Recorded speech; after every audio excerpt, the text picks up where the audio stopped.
auditnya sendiri terdapat 5 orang. Yang pertama ada Nadia Desriantari, ada Putri Handayani, ada Meriana, Rosa Yulia Robiah, dan saya Feni Marisaniza. Baik untuk subbabnya atau table of contents, ada definisi, tujuan, dan dasar hukum, audit laporan keuangan pemerintah, skema audit laporan keuangan pemerintah, sanksi, audit laporan keuangan pemerintah, proses audit laporan keuangan pemerintah, dan tindak lanjut hasil audit. Baik, untuk yang pertama ada definisi, tujuan, dan dasar hukum. Untuk definisi sendiri, audit laporan keuangan pemerintah adalah pemeriksaan terhadap pemerintah yang dilakukan untuk mengetahui pertanggungjawaban atau akuntabilitas atas pengelolaan dana masyarakat, public money, yang bertujuan untuk membandingkan hasil pencapaian program, fungsi, atau kegiatan sesuai dengan tujuan yang telah ditetapkan sebelumnya. Nah, secara sederhananya, audit laporan keuangan pemerintah itu merupakan didefinisikan sebagai proses pengumpulan dan pengevaluasian bahan bukti tentang informasi yang dapat diukur mengenai suatu entitas ekonomi yang dilakukan oleh seseorang yang kompeten dan independen dan dapat menentukan dan melaporkan kesesuaian informasi sebagai yang dimaksud dengan kriteria yang telah ditetapkan. Untuk dasar hukumnya sendiri itu ada dua, yaitu Undang-Undang Nomor 15 Tahun 2006 dan Undang-Undang Nomor 15 Tahun 2004. Kemudian adalah audit laporan keuangan pemerintah pusat dan daerah. Jadi menurut Undang-Undang Nomor 15 Tahun 2004 atau Undang-Undang Pemeriksaan Keuangan Negara yang bertugas untuk melakukan pemeriksaan atau atas pengelolaan dan pertanggungjawaban keuangan negara adalah Badan Pemeriksa Keuangan Republik Indonesia atau BPKRI. Nah, secara garis besar lingkup pemeriksaannya itu meliputi APBN, APBD, BUMN, BUMD, dan kekayaan pihak lain yang diperoleh dengan menggunakan fasilitas pemerintah. Audit yang dilakukan BPKRI itu meliputi 3 jenis, yaitu yang pertama ada pemeriksaan keuangan, pemeriksaan kinerja, dan pemeriksaan dengan tujuan tertentu. Kemudian untuk pemeriksaan keuangan itu adalah pemeriksaan atas laporan keuangan pemerintah pusat dan daerah oleh BPK yang tujuannya dalam rangka memberikan pernyataan opini tentang tingkat kewajaran informasi yang disajikan dalam laporan keuangan pemerintah. Kemudian untuk pemeriksaan kinerja, itu adalah pemeriksaan atas aspek ekonomi, efisiensi, dan efektivitas yang lazim dilakukan bagi kepentingan manajemen oleh aparat pengawasan intern pemerintah. Tujuannya sendiri untuk mengidentifikasi hal-hal yang perlu menjadi perhatian lembaga perwakilan dan untuk pemerintah. Pemeriksaan kinerja dimaksudkan agar kegiatan yang dibiayai dengan keuangan negara atau daerah itu diselenggarakan secara ekonomis dan efisien serta memenuhi sasarannya secara efektif. Kemudian untuk pemeriksaan dengan tujuan tertentu, itu adalah pemeriksaan yang dilakukan dengan tujuan khusus, yaitu di luar pemeriksaan keuangan dan pemeriksaan kinerja. Pelaksanaan pemeriksaan didasarkan pada suatu standar pemeriksaan yang disusun oleh BPK dengan mempertimbangkan standar di lingkungan profesi audit secara internasional sebelum standar tersebut ditetapkan BPK. Nah, kemudian untuk laporan hasil pemeriksaannya itu, auditor itu diwajibkan untuk menyusun dan menyampaikan laporan hasil pemeriksaan atau LHP secara tepat setelah selesai melakukan audit. Adapun laporan hasil pemeriksaan dari setiap pemeriksaan itu terdapat yang pertama itu laporan hasil pemeriksaan atas laporan keuangan pemerintah yang disajikan dalam 3 buku. Yang pertama ada buku 1 yang berisi laporan keuangan pemerintahan, kemudian buku kedua yang berisi sistem pengendalian intern, dan buku ketiga yang berisi kesimpulan. Kemudian ada laporan hasil pemeriksaan atas kinerja memuat temuan, kesimpulan, dan rekomendasi. Kemudian yang terakhir ada laporan hasil pemeriksaan dengan tujuan tertentu, memuat kesimpulan.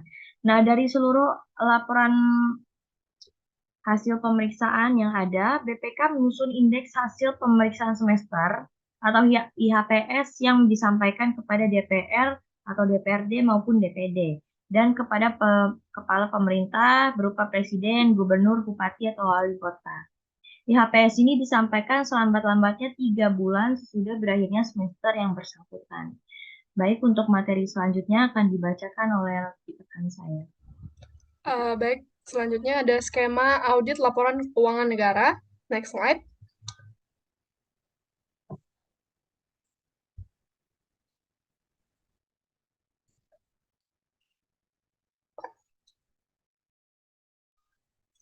Baik, di sini skema audit laporan keuangan negara itu dimulai dari start pemeriksaan yang berwarna biru. Nah, kita mengajukan pertanyaan apakah terdapat pembatasan dalam lingkup laporan keuangan tersebut. Nah, jika jawabannya iya, maka pertanyaan selanjutnya adalah apakah pembatasan tersebut material terhadap seluruh laporan keuangan. Nah, jika iya, maka uh, laporan keuangan tersebut akan mendapat opini disclaimer. Nah, setelah material, pertanyaan tadi, apakah material terhadap seluruh laporan keuangan itu jawabannya tidak, maka akan kembali ke selanjutnya, yakni pembatasan ruang lingkup. Nah, pembatasan ruang lingkup ini uh, jika misalnya tidak ada pembatasan, maka pertanyaan selanjutnya adalah apakah SPI atau sistem pengendalian internal dari pemerintahan tersebut memadai? Nah, jika jawabannya tidak, maka pertanyaan selanjutnya apakah ada prosedur lain yang dapat menggantikan sistem pengendalian internal tersebut? Nah, jika jawabannya tidak, maka akan mendapatkan opini disclaimer. Nah, selanjutnya, jika SPI tadi memadai, maka pertanyaan selanjutnya adalah apakah laporan keuangan tersebut sudah disusun sesuai dengan SAP? Nah, jika tidak, maka apakah ketidaksesuaian tersebut material terhadap seluruh laporan keuangan? Nah, jika jawabannya iya, maka opini yang dikeluarkan yakni adverse. Nah, jika jawabannya tidak, maka opini yang dikeluarkan itu qualified. Untuk yang sesuai opini sesuai SAP itu berdasarkan atas auditor lain, auditor itu setuju bahwa LK yang disajikan menyimpang dari prinsip akuntansi, adanya inkonsistensi prinsip akuntansi, informasi lain yang tidak konsisten dengan informasi dalam laporan keuangan, atau mungkin adanya penekanan masalah dalam laporan keuangan tersebut. Nah, jika hal tersebut material terhadap seluruh laporan keuangan, maka jika jawabannya iya, maka opini yang dikeluarkan oleh BPK sebagai audit pemerintah itu qualified with motive wording atau wajar tanpa pengecualian dengan paragraf penjelas. Sedangkan jika jawabannya tidak material, maka opini yang dikeluarkan itu unqualified. Next slide.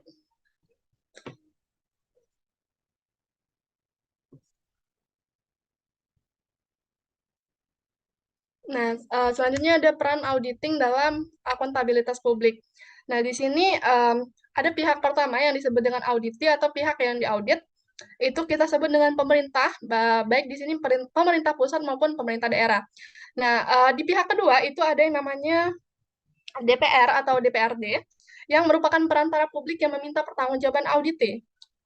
Nah, pihak keempat ini disebut dengan audit sektor publik, bisa jadi BPK atau BPKP. Nah, nantinya hasil audit pihak pertama ini akan diserahkan kepada masyarakat atau publik yang meminta tanggung jawab pemerintah dan kinerja dari anggota dewan tersebut. Next slide. Selanjutnya ada sanksi-sanksi. Next slide. Nah, yang pertama itu tidak menjalankan kewajiban untuk menyerahkan dokumen atau menolak memberikan keterangan, maka akan dipidana dengan penjara paling lama 1 tahun 6 bulan atau denda paling banyak itu sebesar 500 juta rupiah. Yang kedua, mencegah, menghalangi, atau menggagalkan pelaksanaan pemeriksaan, maka akan dipidana dengan penjara paling lama itu 1 tahun 6 bulan atau didenda paling banyak 500 juta. Yang ketiga, itu menolak pemanggilan yang dilakukan oleh BPK, maka akan dipidana dengan penjara paling lama 1 tahun 6 bulan atau denda paling banyak 500 juta. Nah, yang keempat itu jika memalsukan atau membuat dokumen palsu yang diserahkan, sebagaimana yang dimaksud dengan ayat 1, di mana pihak yang diaudit tadi tidak melaksanakan kewajibannya, maka akan dipidana penjara paling lama 3 tahun atau denda paling banyak 1 miliar rupiah. Next slide. Slide selanjutnya akan dijelaskan oleh rekan saya. Baik, yang selanjutnya mengenai sanksi terhadap auditor. Yang pertama, apabila menggunakan dokumen yang diperoleh dalam pelaksanaan tugas pemeriksaan melampaui batas kewenangannya, dipidana penjara paling lama 3 tahun atau denda paling banyak 1 miliar rupiah. Yang kedua, apabila menyalahgunakan kewenangannya sehubungan dengan kedudukan dan atau tugas pemeriksaan dipidana penjara 1 hingga 5 tahun dan atau denda setinggi-tingginya 1 miliar rupiah. Dan yang terakhir, apabila tidak melaporkan temuan pemeriksaan, dipidana penjara paling lama 1 tahun 6 bulan dan atau denda paling banyak 500 juta rupiah. Selanjutnya mengenai audit laporan pemerintah.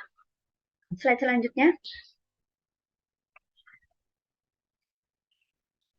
Audit laporan keuangan pemerintah dilakukan oleh Badan Pemeriksa Keuangan atau BPK.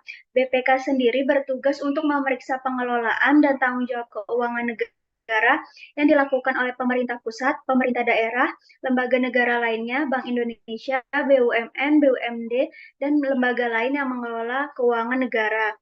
Audit atas laporan keuangan pemerintah daerah berpengaruh terhadap peningkatan transparansi dan akuntabilitas pengelolaan keuangan negara. Salah satu nilai yang harus ada dalam prinsip good governance adalah pemerintah daerah yang akuntabilitas keuangan daerah yang kredibel dilakukan melalui reformasi pengelolaan keuangan daerah, termasuk reformasi di bidang akuntansi pemerintah. Dalam pelaksanaan pemeriksaan pengelolaan dan tanggung jawab keuangan negara, BPK melakukan pembahasan atas temuan pemeriksaan dengan objek yang diperiksa sesuai dengan standar pemeriksaan keuangan negara. Slide selanjutnya.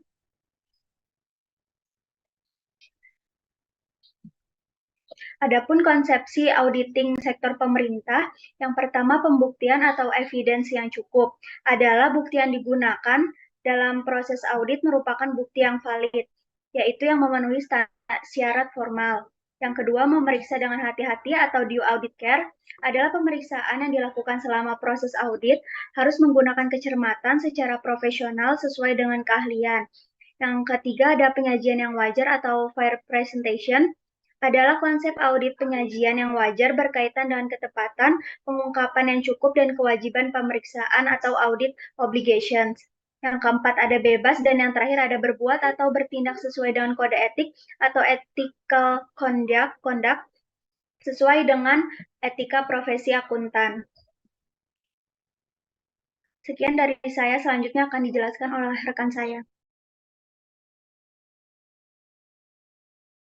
Baik, selanjutnya saya akan menjelaskan mengenai proses audit pada laporan keuangan pemerintah.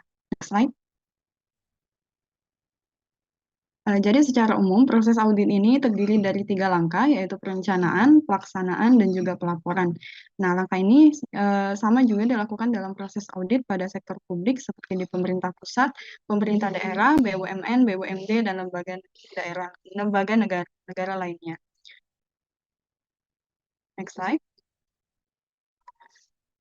Jadi tahap di perencanaan ini, yaitu pertama itu ada pemahaman atas sistem akuntansi keuangan pemerintah. Jadi pemahaman atas sistem akuntansi pemerintah ini penting dilakukan karena tidak hanya berfokus pada laporan realisasi anggaran saja, tetapi juga laporan keuangan lainnya yang berupa neraca, surplus atau defisit, dan arus kas. Sehingga auditor ini harus memiliki pemahaman yang memadai tentang sistem akuntansi keuangan. Kemudian penentuan tujuan dan lingkup audit. Jadi tujuan dan lingkup audit pemerintah ini sangat bergantung pada mandat dari lembaga audit yang bersangkutan. Audit atas laporan keuangan yang dilakukan oleh auditor eksternal itu umumnya bertujuan untuk menilai kewajaran laporan keuangan atau memberikan opini atas laporan keuangan entitas. Sedangkan audit atas penyusunan laporan keuangan oleh pengawas itu bertujuan untuk memberikan rekomendasi perbaikan sistem pengendalian internal dan koreksi kesalahan dalam penyusunan laporan keuangan. Kemudian tahap yang ketiga yaitu penilaian risiko. Jadi kegiatan audit itu dilaksanakan melalui berbagai tes yang mengandung risiko kesalahan.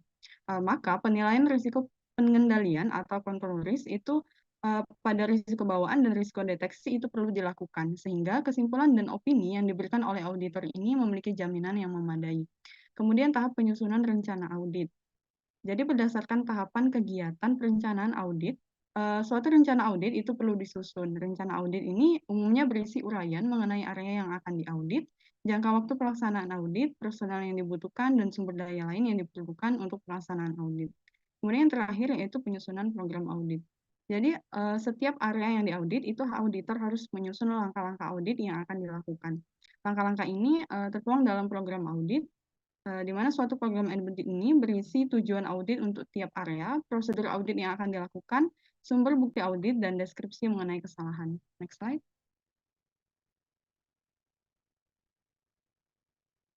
Kemudian beralih ke pelaksanaan audit. Jadi evaluasi sistem pengendalian internal itu dilakukan dengan melakukan pengujian terhadap bukti yang terkumpul. Nah, pengujian ini dapat dilakukan dengan dua cara. Yang pertama yaitu pengujian dengan prosedur analitik pengujian substantif, di mana prosedur analitik digunakan bila ada dugaan bahwa sistem pengendalian internal yang berjalan itu dalam organisasi buruk. Kemudian pengujian berstandar pengendalian internal analitik pengujian substantif, di mana pengujian yang berstandar pada pengendalian internal dapat dilakukan apabila pengendalian internal itu berjalan berlangsung baik di organisasi. Kemudian hasil dari pengujian yang dilakukan terhadap bukti transaksi ini adalah kertas kerja. Karena nantinya kertas kerja ini akan digunakan untuk auditor atau pengawas sebagai dasar untuk melakukan analisis sistem pengendalian internal, kemudian membuat laporan hasil audit. Selanjutnya, kemudian pada tahap pelaporan hasil pelaksanaan audit, jadi pelaporan audit ini dilakukan berdasarkan hasil analisis terhadap kertas kerja, kemudian informasi dari hasil analisis audit ini disusun menjadi laporan audit dan laporan hasil pemeriksaan. Nah, terdapat beberapa tipe pelaporan audit. Yang pertama yaitu ada laporan audit tahunan, laporan audit triwulan, laporan kemajuan kinerja bulanan, laporan survei pendahuluan, dan laporan audit interim. Selanjutnya. Baik, selanjutnya akan dijelaskan oleh rekan saya. Baik, di sini saya akan lanjutkan pemaparan materi terkait dengan tindak lanjut hasil audit. Next slide.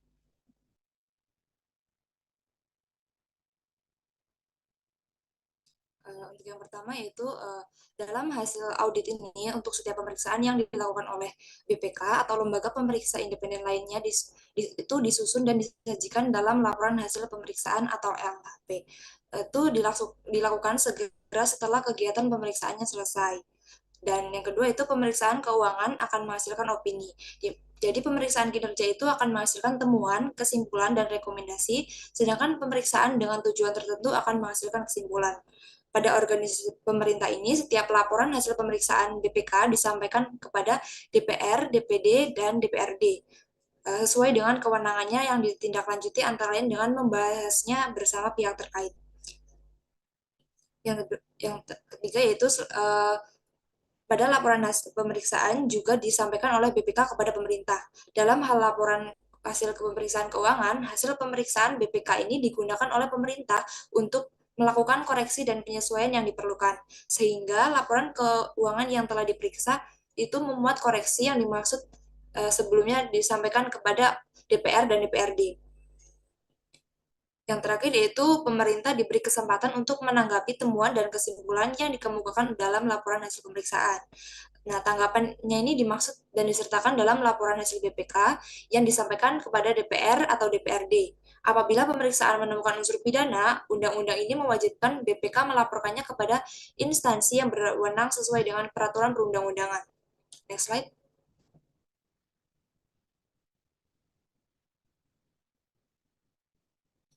Selain itu, dalam tindak lanjut audit ini didesain untuk memastikan atau memberikan pendapat apakah rekomendasi auditor ini sudah diimplementasikan dengan baik. Nah, hal-hal apa saja sih yang perlu diperlukan dalam tahap penindaklanjutan dari sisi auditor? Yang pertama yaitu adanya dasar untuk melakukan follow up, yaitu perencanaan yang dilakukan oleh pihak manajemen. Yang kedua adanya pelaksanaan review follow up, yang ketiga batasan review follow up, dan yang terakhir adanya implementasi rekomendasi, implementasi oleh unit kerja, implementasi oleh eksekutif, peranan auditor dalam implementasi rekomendasi auditor, dan auditor hanya berperan sebagai pendukung, sehingga peranan legislatif dalam implementasi rekomendasi audit ini mendukung. Next slide.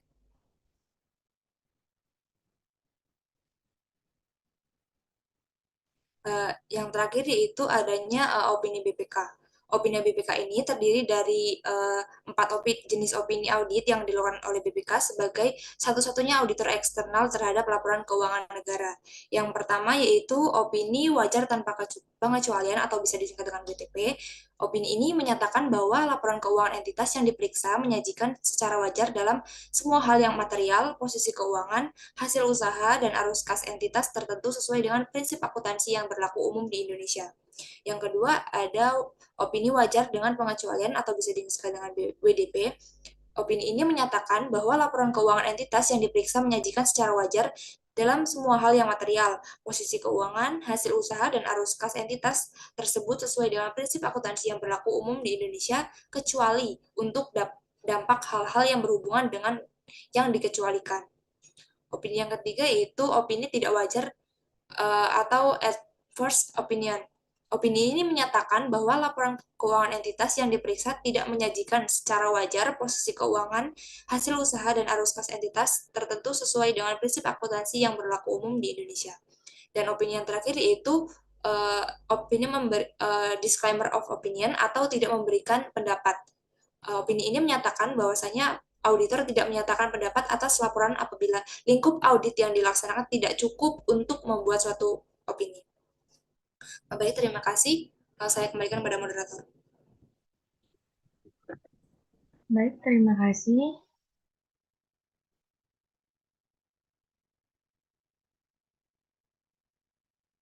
Baik, sekian adalah presentasi dari kami. Kami akan membuka sesi tanya jawab. Apabila ada yang ingin bertanya, bisa reaction angkat tangan.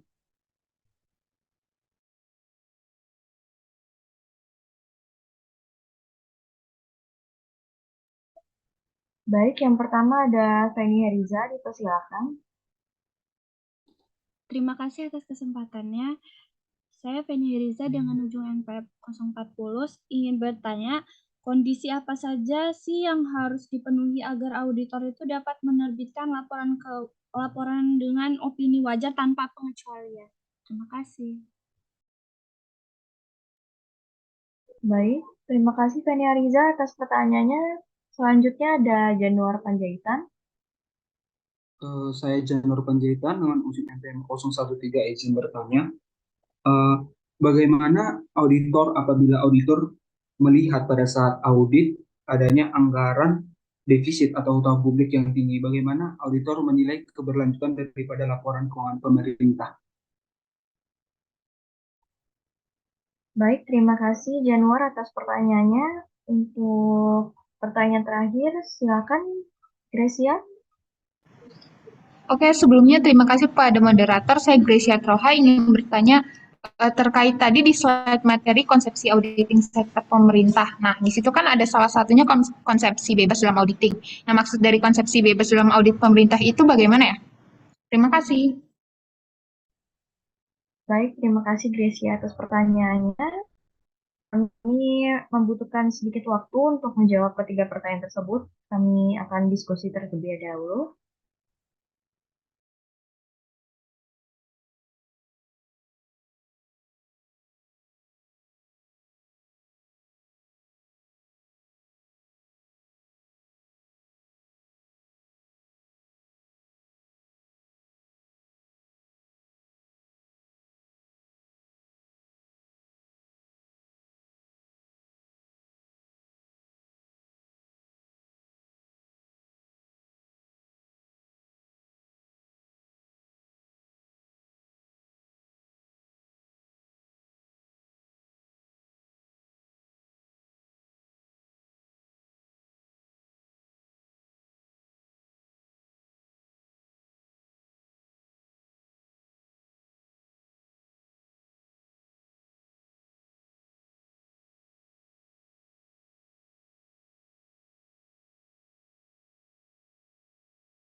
Baik, saya akan menjawab pertanyaan dari Gracia. Pertanyaannya adalah maksud dari konsepsi bebas dalam audit pemerintah itu apa?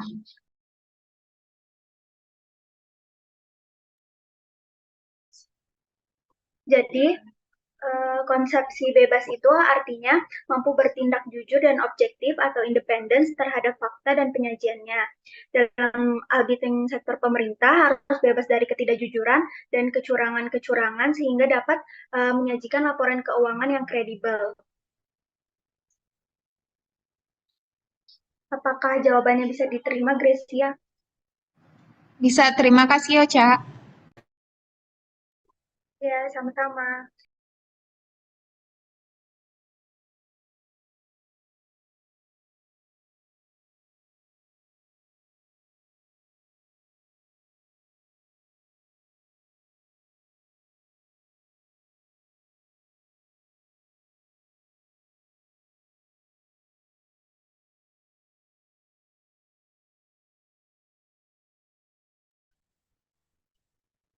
Baik, saya akan menjawab pertanyaan dari Januar.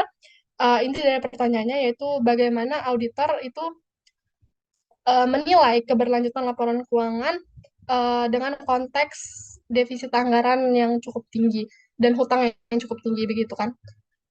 Jadi untuk utang sendiri itu diatur dalam Undang-Undang Nomor 17 Tahun 2003 tentang Keuangan Negara bahwa jumlah akumulasi pinjaman pemerintah itu maksimal 60% dari PDB atau pendapatan domestik bruto. Nah, selama beberapa tahun terakhir, rasio pinjaman negara kita itu sebesar 30% dari PDB. Nah, rasio inilah yang menjadi salah satu cara bagi auditor itu untuk melakukan penilaian keberlanjutan keuangan pemerintah. Nah, selain itu, eh, jika kita berpikir bahwa sebagian besar utang negara kita itu berasal dari pinjaman luar negeri, maka itu sebenarnya kurang tepat, sebab sebenarnya utang pemerintah negara kita itu sebagian besar berasal dari penerbitan SBN atau surat berharga negara yang mana risikonya itu jauh lebih rendah daripada pinjaman luar negeri begitu. Nah, sedangkan untuk defisit sama juga itu diatur dalam Undang-Undang Nomor 17 Tahun 2003 tentang keuangan negara, yang mana defisit APBN itu dibatasi maksimal 3% dari produk domestik bruto, sedangkan untuk defisit APBD itu dibatasi maksimal 3% dari produk regional bruto daerah yang bersangkutan. Nah, dalam hal ini, jika laporan keuangan dari pemerintah itu sudah mendapat opini wajar tanpa pengecualian, itu berarti tata kelola dari keuangan pemerintah tersebut itu sudah termasuk tata kelola utang dan defisit yang sudah dilakukan secara wajar dengan akuntabel dan transparan. Apakah sudah bisa menjawab pertanyaannya? Sudah, Mary. Terima kasih.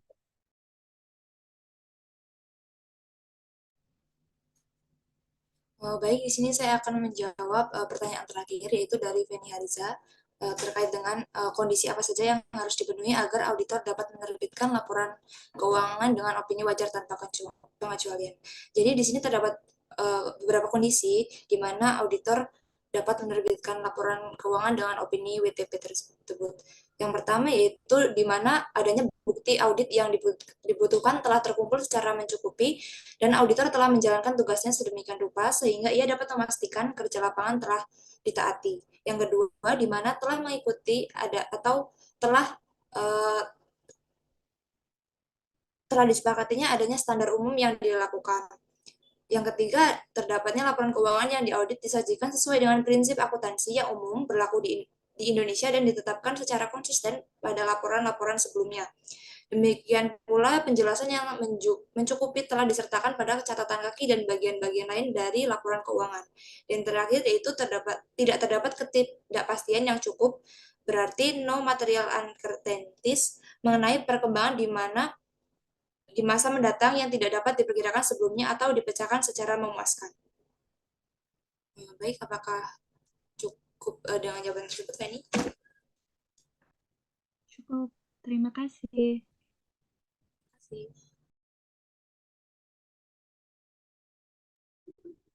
Baik, sekian adalah presentasi dari kami kelompok 5. Apabila ada kekurangan, mohon maaf. Terima kasih atas perhatian dan waktunya.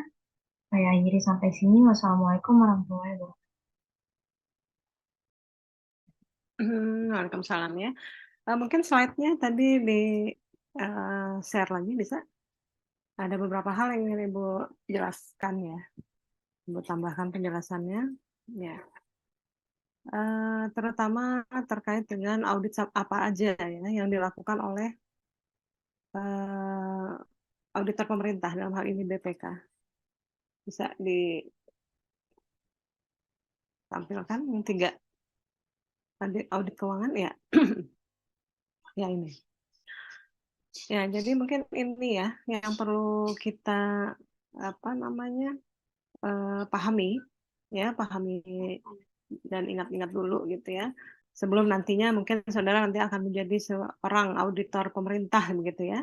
Bekerja di BPK misalnya atau di BPKP ya. Banyak udah lulusan akuntansi Unila yang bekerja di sana ya. Di BPK aja itu yang terbaru ini kakak kelas saudara Rido ya, Rido itu masuk BPK dan sebelumnya itu udah banyak yang dulu udah jadi auditor senior mungkin ya, Mbak Putri misalnya, dan yang lain itu malah waktu tes itu masuk ranking 1 ya di inspeksi pusat ya. Ya artinya kita cukup berbangga lah alumni kita ya pada seleksi nasional tuh di ranking 1 pada saat masuk BPK, sehingga dipersilahkan untuk memilih akan tempatkan di mana. Ya luar biasa ya. Ya, jadi kalau ada yang berminat nanti menjadi auditor pemerintah, maka prinsip-prinsip ini jangan dilupakan ya. Oke, Ibu akan masuk ke sini. Pemeriksaan apa aja sih yang dilakukan oleh auditor pemerintah? Yang pertama udah jelas audit keuangan ya, pemeriksaan keuangan. Pemeriksaan keuangan ini harus kita sandingkan ya. Pada saat melakukan pemeriksaan harus kita sandingkan dengan standar. Standar yang digunakan adalah SAP ya. Ya, standar akuntansi pemerintah yang kita sudah pelajari sebelumnya, yaitu PP 71 tahun 2010, itu merupakan landasan kita memeriksa. Iya. Jadi harus paham dulu standarnya, gitu ya. Kita tidak bisa melakukan audit kalau standarnya kita nggak paham. Ya. Kalau standar pemeriksaannya kita menggunakan SPAP, tetapi kalau standar yang digunakan untuk memeriksa laporan keuangan instansi pemerintah, maka kita harus menggunakan SAP ya, standar akuntansi pemerintah, yaitu PP 71 tahun 2010 saat ini. Kemudian standar inilah kemudian yang kita gunakan untuk memberikan opini ya, keempat opini yang tadi telah dijelaskan ya. Tentunya ini istilahnya yang paling tinggi ya, unqualified opinion itu harus memenuhi semua standar. Ya, tadi sudah dijelaskan, jika pakai flow tadi ya, sudah dijelaskan. Jika iya begini, jika tidak begini, itu cukup bagus ya. Jadi pada saat auditor memberikan keputusan, opini apa yang akan diberikan kepada entitas, maka flow ini harus jalan gitu ya. Kriteria ini harus digunakan ya. Kemudian yang kedua adalah pemeriksaan atau audit kinerja. Ya, ini terkait dengan mata kuliah sektor publik sebelumnya ya. Mungkin masih ingat yang tadi pagi ya kuliahnya dengan Ibu, bahwa di dalam audit kinerja kita gunakan value for money. Ya. Kita gunakan triple A, ekonomi, efisiensi, dan efektivitas. Ya, jadi program atau kegiatan yang dilakukan ya oleh pemerintah daerah, oleh instansi pemerintah, tidak hanya dari sisi finansial, tapi juga dari sisi performance, dari sisi kinerjanya, gitu ya. Nah, dari sisi kinerjanya inilah kemudian kita akan mengukur, ya, akan memeriksa tingkat ekonominya seperti apa, efisiensinya seperti apa ya, dan kemudian efektivitasnya juga seperti apa. Ya. Rumusnya sudah kita pelajari sebelumnya ya, bahwa misalnya pada saat kita mengukur efisiensi, maka input dibagi output. Ya, rasio itulah yang kemudian yang mau diperiksa. Benar nggak sih yang dilaporkan di dalam laporan kinerja? Ya, karena kan kemudian ada kewajiban ya bagi setiap instansi untuk melaporkan kinerjanya dalam bentuk lakip gitu. Ya, atau laporan kinerja instansi. Nah, itu kemudian diperiksa oleh BPK, benar nggak sih kinerjanya seperti itu? Karena ada kemungkinan ya instansi itu akan membuat kinerjanya baik-baik saja gitu ya, bagus lah begitu, akan atau bagus sekali gitu ya, sehingga perlu diaudit. Ya. Nah, kemudian pemeriksaan dengan tujuan tertentu, ini PDTT yang mungkin kita sering dengar begitu ya, kita sering dengar bahwa di PDTT inilah kemudian yang diperiksa adalah kasus-kasus tertentu, misalnya seperti Unila ya beberapa waktu yang lalu gitu ya, itu diturunkan BPK untuk memeriksa kasus misalnya uang setoran mahasiswa mandiri itu ya. Nah, jadi ya intinya coba next slide ya, bentuknya seperti apa, laporan yang harus diberikan. Kalau pemeriksaan dengan tujuan tertentu atau PDTT ini, maka kesimpulannya yang akan ditunggu ya oleh oleh pihak yang memberikan penugasan. Coba next slide yang laporannya. Nah, ini dia. Ya, jadi laporan hasil pemeriksaannya pun berbeda gitu ya. Kalau kita sedang melakukan audit keuangan, kemudian kita melakukan audit kinerja, ya, dan juga kita melakukan PDTT, pemeriksaan dengan tujuan tertentu, maka isi laporannya dan bentuk laporannya itu berbeda. Ya, jadi perlu diingat itu bahwa laporan yang akan kita buat pun nanti berbeda ya, ada format ya sesuai dengan panduan ya. Oke. Ya, mungkin demikian untuk opini mungkin bisa masuk ke opini. Opini ya ada 4 tadi ya, mungkin sudah tahu juga dengan jenis-jenis opini ini di mata kuliah auditing pun sudah dipelajari. Ya, namun ada pertanyaan pentingnya begitu ya, karena di pemerintahan, hasil audit pemerintahan ini prosentase instansi yang mendapatkan opini wajar tanpa pengecualian atau WTP atau unqualified opinion ini menjadi lebih besar ya, meningkat tajam setelah tahun 2015. Kok tahun 2015? Nah, ini pertanyaan pentingnya karena pada tahun 2015 itulah diwajibkannya diterapkan basis akrual. Ya, basis akrual ini berdasarkan SAP ya atau PP 71 tahun 2010 diwajibkan semua instansi pemerintah daerah itu menerapkannya mulai tahun 2015. Nah, setelah tahun 2015 kemudian kita lihat pergerakan opini BPK ya. Ini sampai dengan tahun 2023 ini peningkatannya cukup tajam ya, nanti bisa di browsing bahwa instansi yang mendapatkan opini WTP ini meningkat. Nah, pertanyaannya adalah apakah peningkatan opini WTP ini ya ada hubungannya dengan penerapan basis akrual. Ya, mungkin ini bisa menjadi sebuah topik riset atau kajian akademis. Ya, mungkin perlu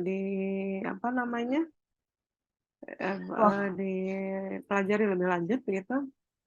Ya, bagaimana bukti empirisnya terkait dengan hal ini. Ya, mungkin nanti akan menyusun skripsi mungkin tertarik ya untuk hal ini. Ya, mungkin demikian tambahan penjelasan dari Ibu. Kalau seandainya ada yang ingin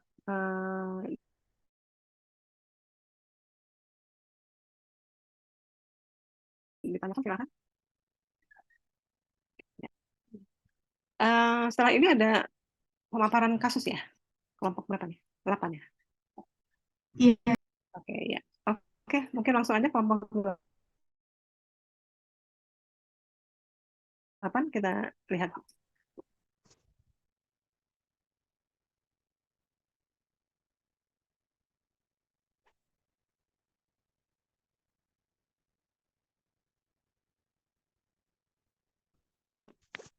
Baik, Assalamualaikum warahmatullahi wabarakatuh.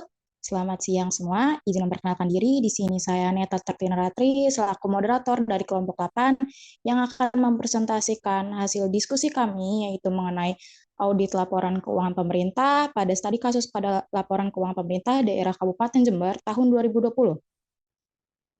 Next slide. Sebelum masuk pada materi pembahasan, alangkah baiknya perkenalkan terlebih dahulu kelompok 8 yang terdiri dari Geisani Putri dengan ujung NPM 049, Grecia Hotroha dengan ujung NPM 062, ada Putri Yulvita Klaraini dengan ujung NPM 079, lalu Yustia Sabila Yuliani dengan ujung NPM 089, dan yang terakhir saya sendiri Neta Tertineratri dengan ujung NPM 012. Next slide.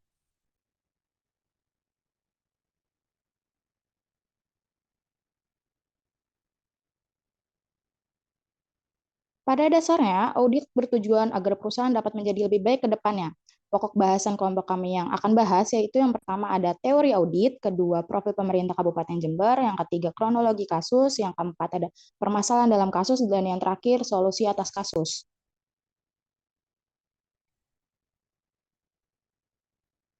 Dan untuk yang pertama itu ada pembahasan tentang teori. Untuk teori akan dijelaskan oleh Putri Yulvita, dan untuk Putri Yulvita saya persilahkan. Baik, terima kasih kepada moderator atas kesempatannya.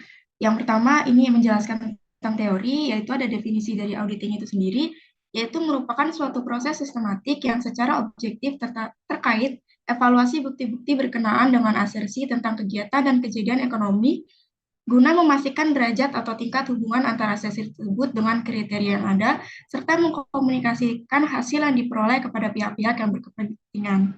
Lalu dari pengauditnya sendiri, audit laporan keuangan pemerintah dilakukan oleh pihak independen yaitu Badan Pemeriksa Keuangan atau BPK Republik Indonesia. BPK sendiri memiliki tugas memeriksa pengelolaan dan tanggung jawab keuangan negara yang dilakukan oleh pemerintah pusat, pemerintah daerah, lembaga negara lainnya, Bank Indonesia, BUMN, BUMD, dan lembaga lain yang mengelola keuangan negara.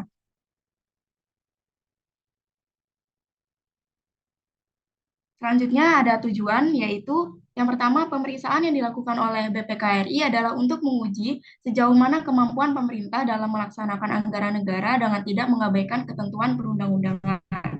Lalu yang kedua, pemerintah pusat maupun pemerintah daerah juga memerlukan audit atas laporan keuangan yang telah dibuat agar masyarakat mengetahui dan bisa menilai atas kredibilitas, kebenaran, kecermatan, dan keandalan informasi atas pengelolaan dan tanggung jawab keuangan negara.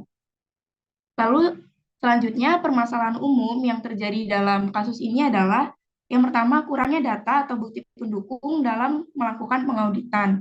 Yang kedua, kelemahan sistem pengendalian intern atau SPI. Yang ketiga, ketidakpatuhan terhadap ketentuan peraturan perundang-undangan. Dan yang terakhir, ketidakhematan, ketidakefisienan, dan ketidakefektifan. Yang dimaksud adalah antara anggaran dengan realisasinya. Untuk selanjutnya, saya serahkan kembali kepada moderator. Baik, terima kasih kepada Putri Levita atas pembahasan yang dijelaskan. Lalu untuk yang kedua itu kronologi kasus pada laporan keuangan Kabupaten Jember yang akan dijelaskan oleh Gaisani.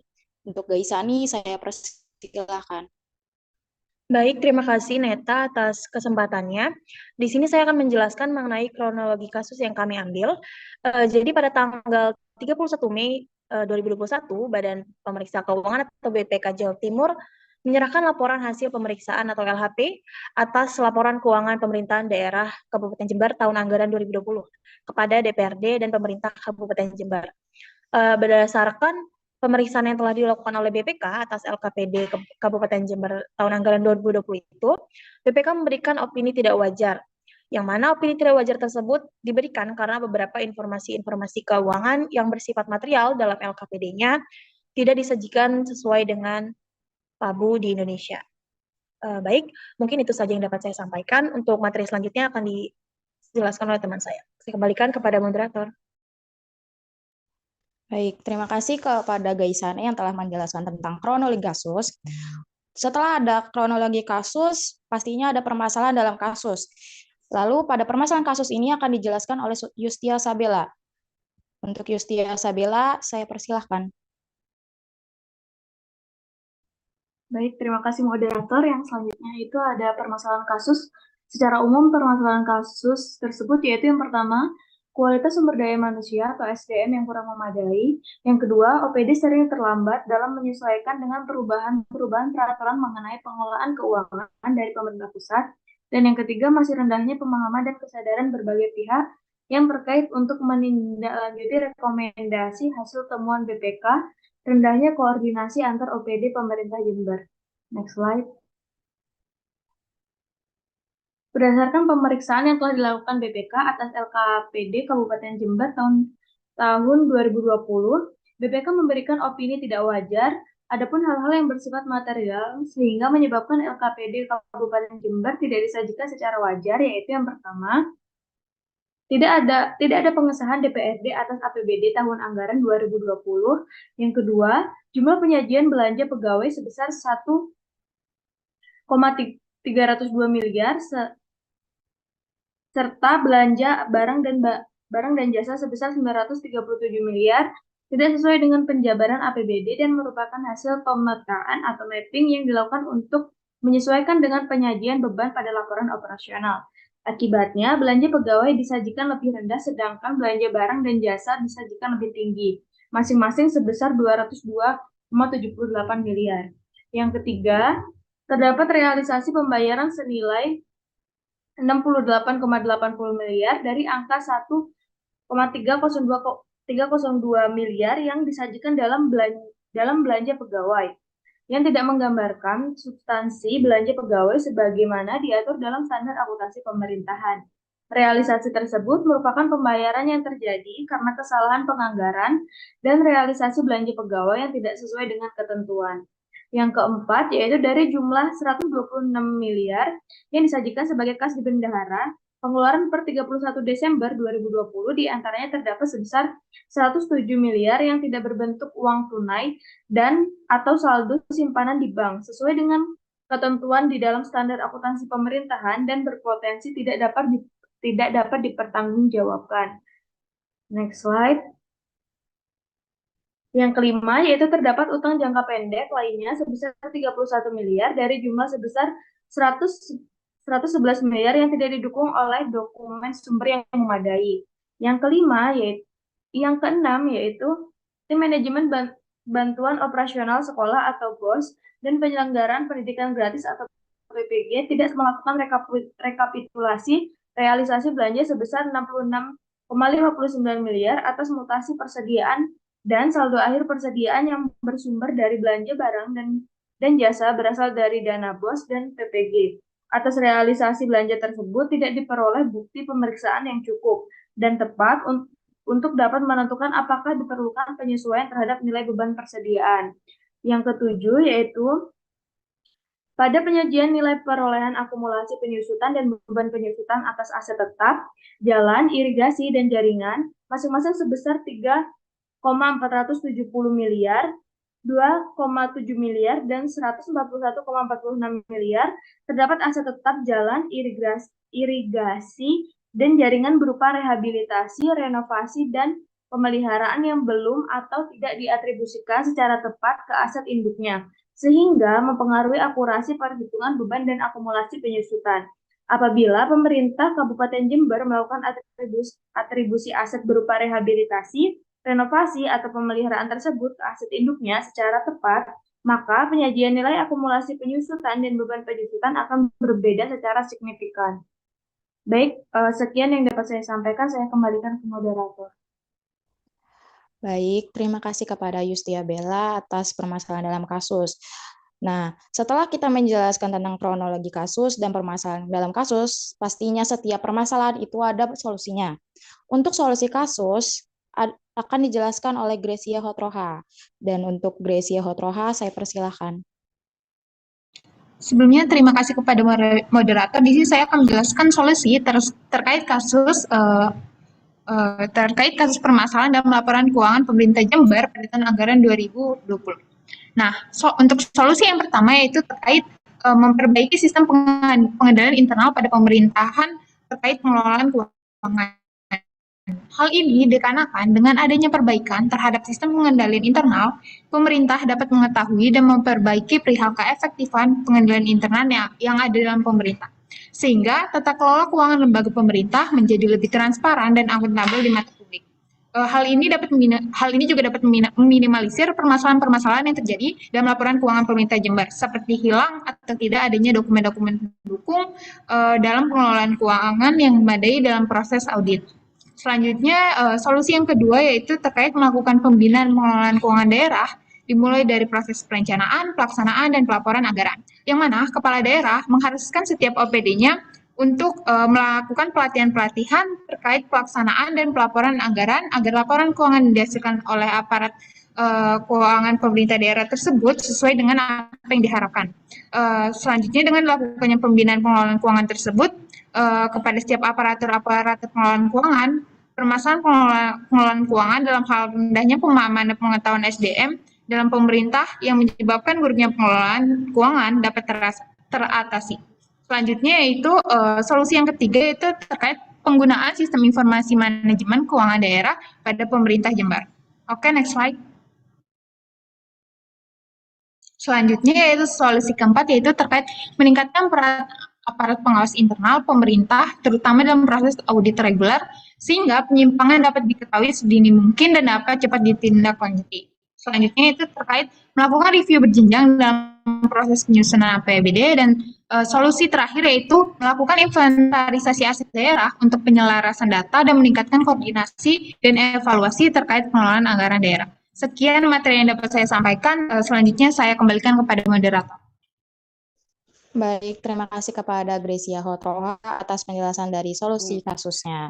Dan untuk menghidupkan, keaktifkan diskusi kelompok kami, di sini kami akan membuka satu sesi pertanyaan dengan 2 penanya. Untuk yang ingin bertanya, saya persilakan raise hand.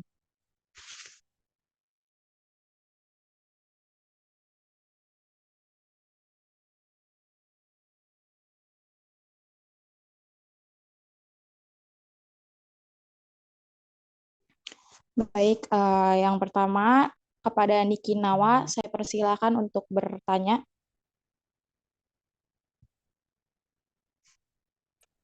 Terima kasih atas kesempatannya. Jadi saya ingin bertanya, dalam pemerintahan atau entitas sektor publik kan kita tahu bahwa rentan terhadap terjadinya kecurangan yang mana bisa menyebabkan terjadinya kesalahan penyajian laporan keuangan. Nah, jadi ketika auditor menemukan kecurangan yang terjadi, maka respon auditor itu seperti apa terhadap kecurangan tersebut? Serta bagaimana sih cara auditor agar kecurangan yang terjadi ini lebih banyak terungkap sehingga meminimalisir penyimpangan nilai atau kesalahan penyajian laporan keuangan tersebut. Saya rasa itu saja yang bisa saya tanyakan. Apakah sudah jelas kepada kelompok? Baik, cukup jelas Niki. Terima kasih. Kami dulu ya. Lalu untuk yang penanya kedua, saya pilih Nadia Destriantari. Untuk Nadia Destriantari, dipersilakan untuk bertanya. Baik, terima kasih kepada moderator. Saya Nadia. Jadi salah satu solusi dari kasus tadi itu adalah menggunakan sistem informasi manajemen keuangan daerah atau SIMDA. Lalu apakah tujuan utama dari penggunaan SIMDA ini dan bagaimana perannya dalam mengatasi permasalahan pada laporan keuangan daerah pada Kabupaten Jember? Terima kasih. Baik, terima kasih kepada Nadia Destriantari. Izinkan kelompok kami untuk diskusi sebentar.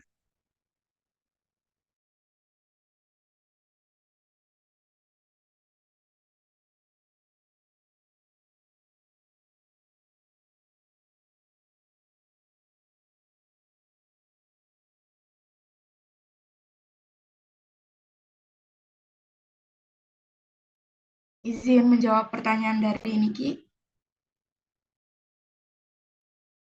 Ya, baik. Dipersilakan. Jadi tadi intinya adalah respon auditor dan bagaimana kecurangan itu lebih banyak terungkap ya.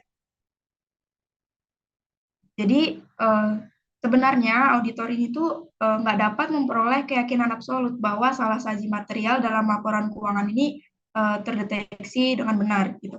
Jadi walaupun audit yang direncanakan ini telah dilaksanakan dengan baik, mungkin tidak dapat mendeteksi salah saji material yang diakibatkan oleh kecurangan.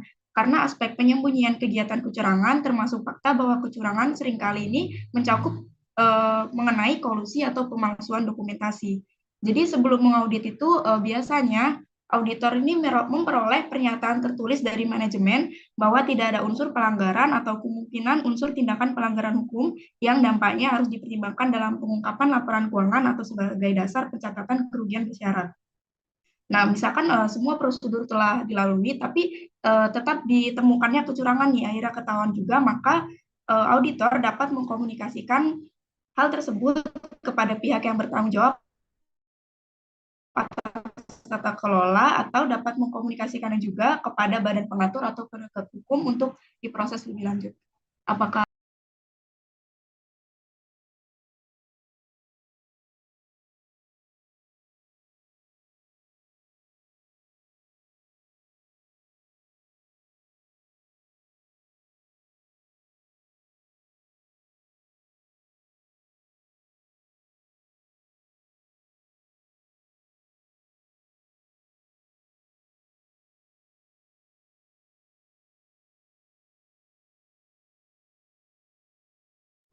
Saya rasa cukup penjelasannya. Terima kasih, Putri. Cukup jelas berarti ya, Niki.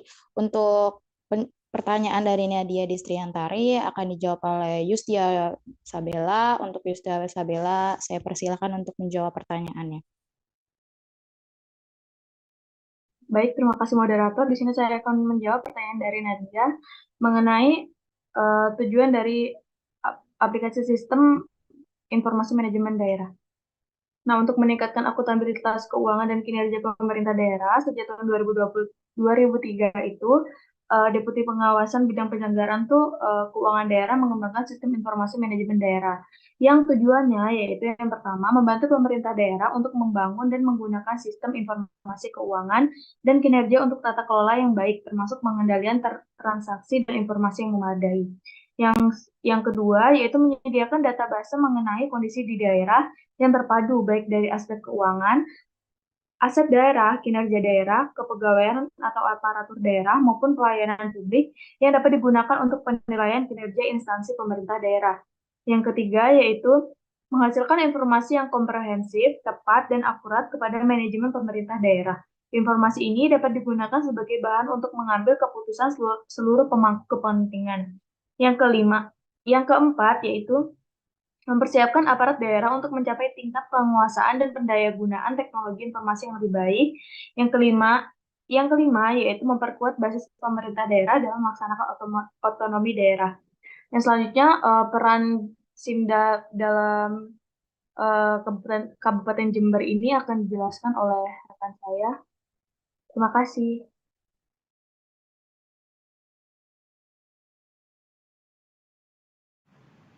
Oke, selanjutnya Saya ingin menambahkan terkait peran Simda itu sendiri untuk mengatasi permasalahan pada laporan keuangan pemerintah Jember.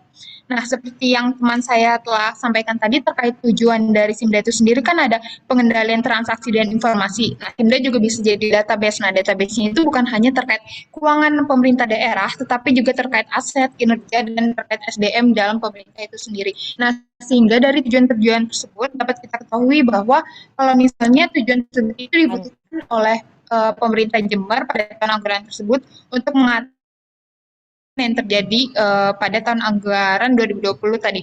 Seperti misalnya kayak kurangnya sumber bukti dokumen yang memadai, rekapitulasi yang tidak diatribusikan secara tepat, kesalahan penganggaran, dan lain-lain. Sehingga apabila Simda ini di-apply atau diterapkan dalam pemerintah Jember, mungkin akan mengatasi permasalahan-permasalahan yang terjadi dalam laporan keuangan pada tahun anggaran selanjutnya. Gitu. Kepada Nadia, apakah sudah terjawab? Baik, sudah mengerti. Terima kasih, Gracia dan Bella. Oke, sama-sama. Baik, mungkin itu saja yang dapat kelompok kami jelaskan. Kurang lebihnya mohon maaf. Sekian dan terima kasih. Wassalamualaikum warahmatullahi wabarakatuh.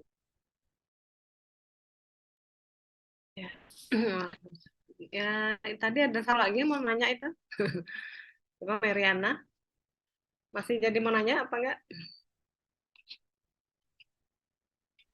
Iya, Ibu. Ya. Nggak apa-apa kali ya, kelompok 8 satu bonus ya. Biar ini. Kalau nggak bisa terjawab nanti kita rame-rame menjawabnya. Silakan Mariana. Jadi pertanyaan saya kan tadi ada salah satu Pemda itu mendapat opini tidak wajar. Nah, apa sih konsekuensi dari opini tidak wajar tersebut? Karena kalau misalnya kita bicara soal laporan keuangan sektor sektor kayak apa ya bilang itu? Kayak perusahaan yang ada di B gitu, kalau misalnya laporan keuangannya itu mendapatkan opini tidak wajar dari auditor, maka ya B itu akan kasih disclaimer gitu di apa ya di tempat sahamnya itu loh Bu. Nah, sedangkan pertanyaan saya, kalau misalnya laporan keuangan Pemda ini tidak wajar, ngarahnya kemana gitu? Sebelumnya izin menjawab ya Ibu. Untuk Mary, kalau misalnya konsekuensi dari opini tidak wajar dari laporan keuangan pemerintah. Nah, konsekuensinya itu kan kalau misalnya laporan keuangan pemerintah itu kan sebagai akuntabilitas atau pertanggungjawaban terhadap publik. Nah, konsekuensinya bisa kita lihat kalau misalnya ada perihal terkait ketidakmaterialan pada laporan keuangan, bisa jadi publik berasumsi bahwa pemerintah tersebut melakukan korupsi atau pengelolaan anggarannya itu buruk. Kayak misalnya bisa jadi antara anggaran dan realisasinya itu kan bisa jadi buruk. Nah, nanti bisa jadi akibat dari konsekuensi dari opini BPK ini bisa jadi publik menganggap bahwa pemerintah Jember tersebut tidak mematuhi atau maksudnya dia tidak sesuai dengan ketentuan undang-undang pemerintah. Karena apa?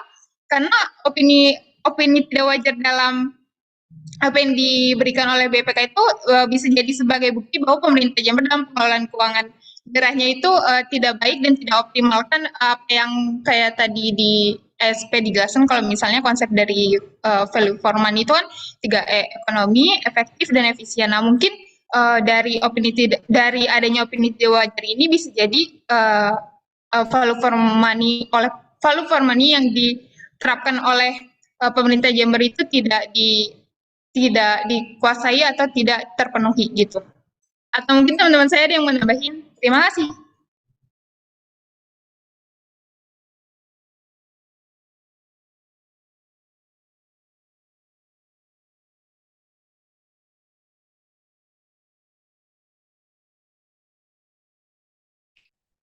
Ya, silakan kalau yang mau nambahkan. Opini tidak wajar itu diberikan jika apa?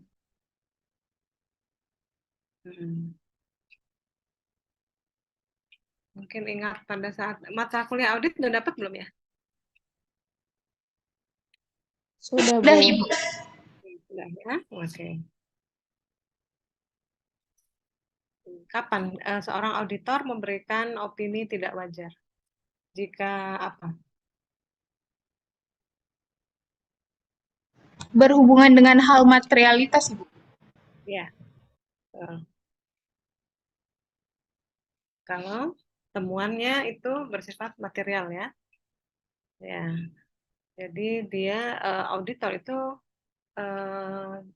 benar-benar yakin ya.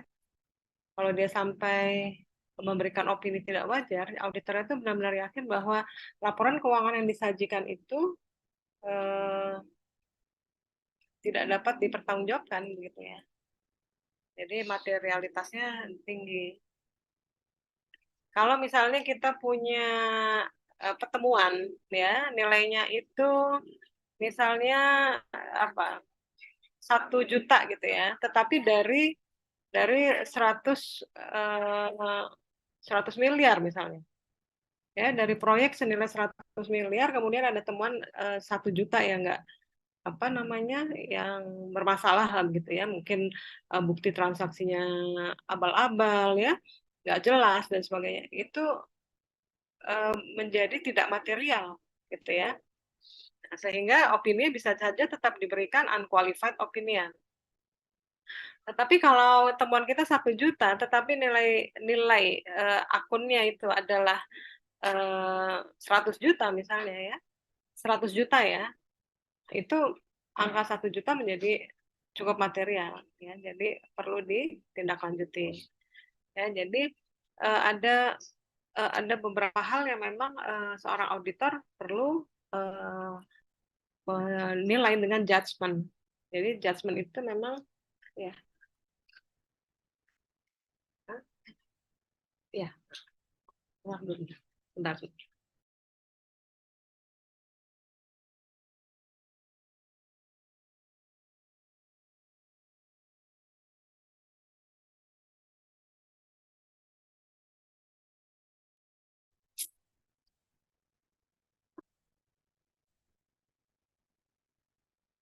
Ya, jadi begitu ya. Apa namanya? Gimana sekarang kan masalahnya kalau sebuah entitas baik itu perusahaan maupun Pemda gitu ya mendapatkan opini tidak wajar, itu kan menunjukkan kredibilitas ya, kredibilitas bagi instansi itu gitu ya. Nah, akhirnya kepercayaan publik menurun, kemudian kalau konsekuensinya kalau di publik ya, organisasi publik seperti pemerintahan, maka itu berpengaruh terhadap dana yang diberikan dari pusat ya terhadap Pemda tersebut. Oleh sebab itu banyak sekali sekarang Pemda-Pemda yang terdorong ya, terdorong untuk meraih gitu ya opini WTP itu, karena itu terkait dengan dana juga yang diberikan oleh pemerintah pusat sebagai bentuk apresiasi, karena dinilai bahwa Pemda itu sudah kredibel ya, akuntabel, sehingga bisa diberikan tambahan dana. Jadi konsekuensinya seperti itu. Apa namanya? Nah, sekarang hubungannya dengan masalah korupsi ya. Kita lihat bahwa kalau kita sandingkan begitu ya trennya, tadi Ibu sudah menjelaskan bahwa tren pemerintah daerah yang mendapatkan opini wajar tanpa pengecualian atau unqualified itu meningkat, namun kita lihat juga tren dari korupsinya juga meningkat ya di Indonesia gitu.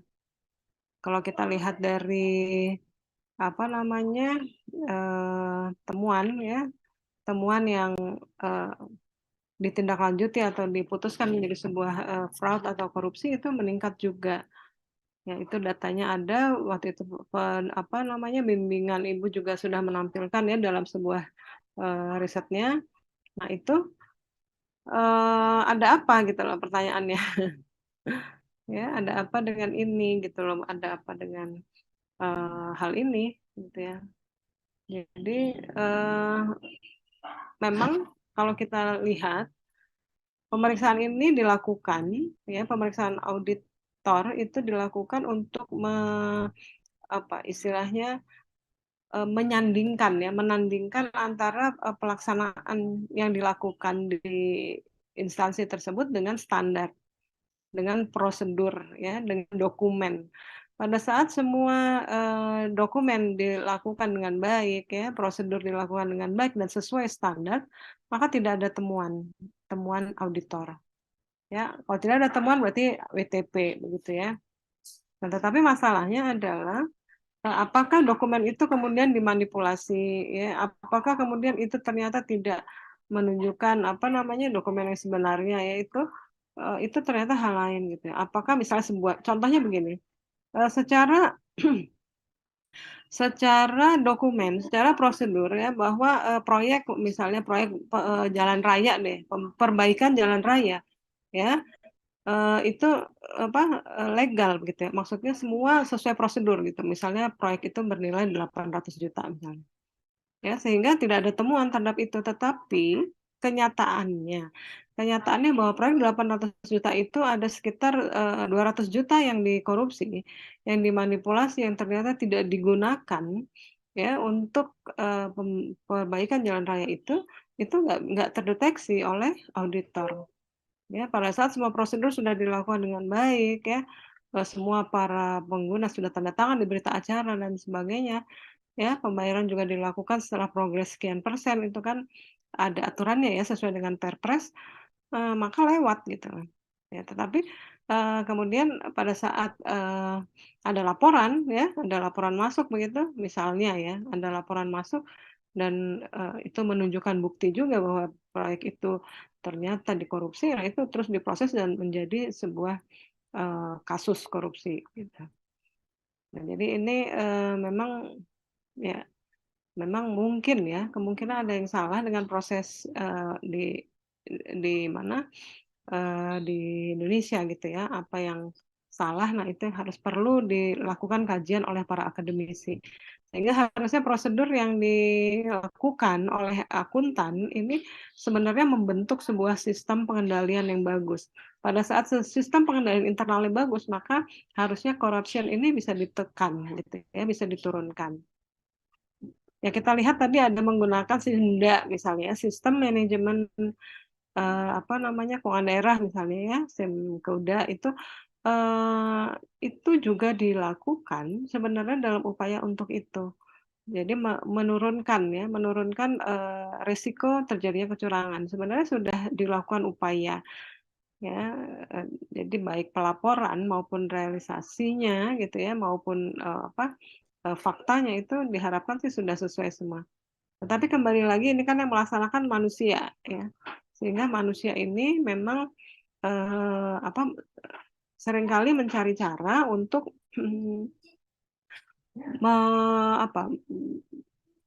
menggunakan celah ya, kelemahan dari sistem untuk kepentingan pribadi. Nah itu ya, kepentingan pribadi atau golongan deh anggaplah ya, sehingga kepada saat orangnya tidak berubah begitu ya mindsetnya, ya sistem sebagus apapun tetap akan terjadi akhirnya hal-hal itu. Ya, pertanyaan berikutnya, apakah orangnya yang harus diperbaiki atau sistemnya? Nanti kan akan menjadi ke sana ya pertanyaannya. Sistemnya udah bagus nih, ya kita udah berupaya membuat perbaikan sebagus mungkin begitu ya. Tetapi orangnya belum ya. Orangnya agak sulit untuk mengupgrade atau istilahnya mencuci otaknya dengan dengan mindset yang baru ya. Nah, itu juga yang kita kenal di akuntansi namanya akuntansi keperilakuan. Jadi bagaimana caranya? Mungkin di kelas lain Ibu pernah bilang, akuntansi ini sudah disinyalir ya pada saat digitalisasi menjadi booming, maka akuntansi ini yang akan dikhawatirkan akan mati. Ya, karena kemudian akuntansi, proses akuntansi dan sebagainya, pelaporan dan sebagainya itu akan diambil alih, ya, akan diambil alih oleh digital, ya, oleh orang-orang ilkom, oleh orang-orang teknik informatika misalnya. Nah, tetapi akuntansi ini, ya, kemudian tidak diargumentasikan tidak akan mati, karena adanya akuntansi keperilakuan, behavioral accounting. Ya, karena di situ nanti kita akan bermain lah ya begitu ya, akan memberikan solusi terhadap hal-hal seperti ini yang ternyata bahwa sebuah sistem itu yang akan merubah, yang akan mendesainnya supaya bisa merubah perilaku manusia itu orang-orang akuntansi sebenarnya. Ya, jadi kemana-mana ini akuntansi sebenarnya. Ya, dan yakinlah bahwa sebenarnya kita mampu ya, sebenarnya dari sisi ilmu akuntansi itu mampu untuk mengendalikan perilaku individu yang ada di dalam organisasi, baik itu organisasi private maupun organisasi publik.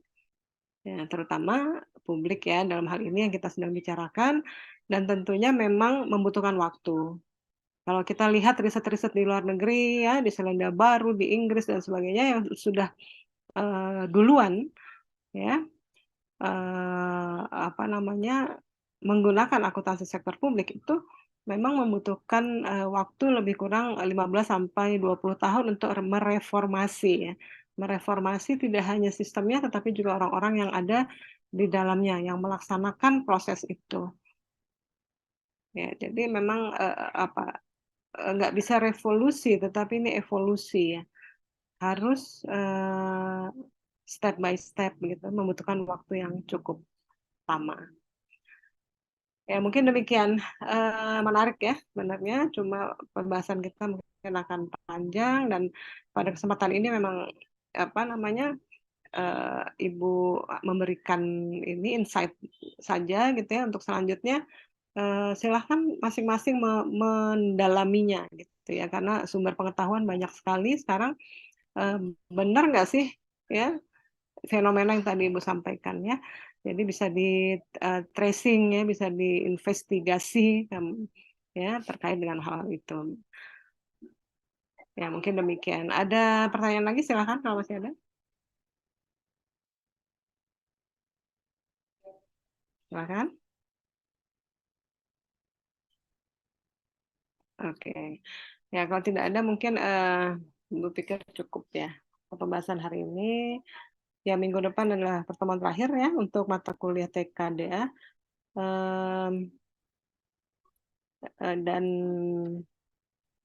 perlu Ibu sampaikan juga bahwa UAS ujian akhir semester nanti ya itu akan dilaksanakan secara offline dan juga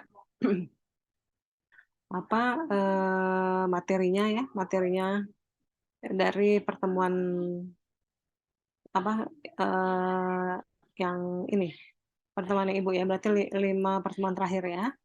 Nah, itu tolong dikumpulkan ya, baik dari presentasi mahasiswa maupun dari sumber-sumber lain ya, yang sifatnya adalah tadi saling terkait gitu ya. Ya, isu-isu terkini silahkan diinvestigasi begitu ya, dicari dan seperti apa ininya usulan perbaikannya mau seperti apa. Ya, mungkin seperti itu nanti lebih kurang yang akan Ibu ujikan ya seperti itu. Ya mungkin demikian. Natali sebagai ketua kelas mungkin ada hal-hal yang ingin ditanyakan. Untuk pertemuan berikutnya itu kita online apa offline, Bu? Pertemuan terakhir minggu depan ya. Ya, online. Bu. Ya online aja nggak apa-apa. Ya. Oke, Bu. Ya. Tapi UAS-nya yang offline ya. Ya, jadi udah mulai siap-siap. Kalau offline berarti close book ya, tidak open. Nah, jadi mulai dipahami begitu ya. Ya mudah-mudahan bisa dipahami sih materinya ya, karena ini terkait dengan materi-materi lain ya, seperti untuk hari ini terkait dengan mata kuliah auditing mungkin dan juga mata kuliah ASB ya. Karena tadi setelah kita mempelajari prosedur auditnya, tapi kita juga harus mempelajari standarnya ya, standar akuntansi pemerintah itu adanya di ASB gitu ya. Kemudian sementara prosedur pemeriksaan ya, prosedur pemeriksaannya ada di auditing. Jadi ya ini terkait dengan beberapa mata kuliah. Ya, kemudian kemarin kita berbicara juga mengenai standar ya untuk organisasi berorientasi non-laba, kemudian sebelumnya BUMDes, dan minggu depan nanti kita akan bicara mengenai aset ya. Ya mungkin aset ini nanti akan terkait dengan standar khusus di dalam SAP. Ya, tadi kita dengar ya pelaporan kelompok ini untuk studi kasus itu sangat terkait dengan standar. Kenapa kok temuannya menjadi seperti itu ya, banyak benar gitu. Itu karena dia membandingkan akhirnya dengan standar yang digunakan oleh Pemda ya, oleh entitas, kemudian standar yang digunakan oleh auditor itu harus sama ya, sehingga tapi kalau masih ada muncul temuan ya memang berarti itu adalah sebuah istilahnya ketidaksesuaian begitu ya. Ya, oke. Silahkan kalau masih ada yang mau ditanyakan. Cukup, Bu. Ya, baik. Ya, baik kalau cukup artinya pertemuannya Ibu cukupkan sampai di sini. Terima kasih ya, terima kasih atas